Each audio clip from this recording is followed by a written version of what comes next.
Let's talk about the body-mind problem, and we want to approach this problem as a framework with an opposition between dualism and monism.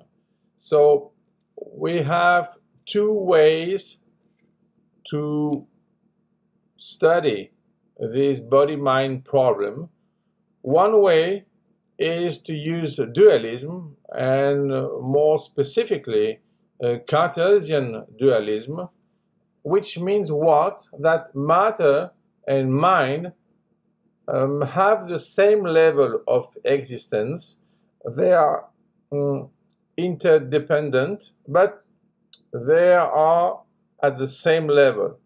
Now, if we try to develop the approach of monism, we have at least three different ways to do it. So we have physicalism, which means that, in fact, only matter produce what? Something which is the mind in one way. We have also idealism, which is in fact the opposite. This time is mind which produces matter.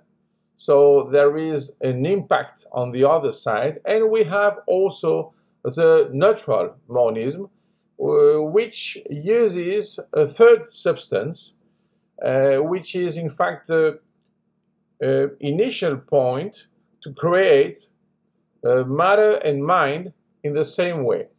It's very interesting to see this in the centuries and in history to understand the changes of mutations of human people about this simple thing. We thought that it was simple. Many people thought that it was easy to solve it, but we see that even in our century, we are still say something about the body-mind problem. So it's not solved. It doesn't mean that it is complex or simple, but it's here. And it's a way for us to imagine that, for example, the third substance can be also the soul. So imagine now that in dualism, you don't have anything to worry about souls. In monism, the problem is quite different, and I think that there is this option with the neutral monism, which is quite different from the physicalism and the idealism. So we can use it as a third path to find something new. So the idea is that we are in a problem with an opposition,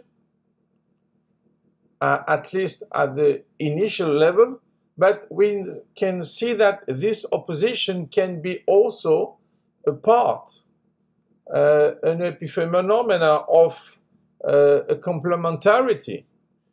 And if we get this complementarity as the first step in the path which conducts to harmony, we can imagine that with the triple system, we can find a new solution. So we have a problem with two components, and we can see that there is an option when we are using a third component to solve this problem in a quite different way, but maybe it's in fact the most efficient.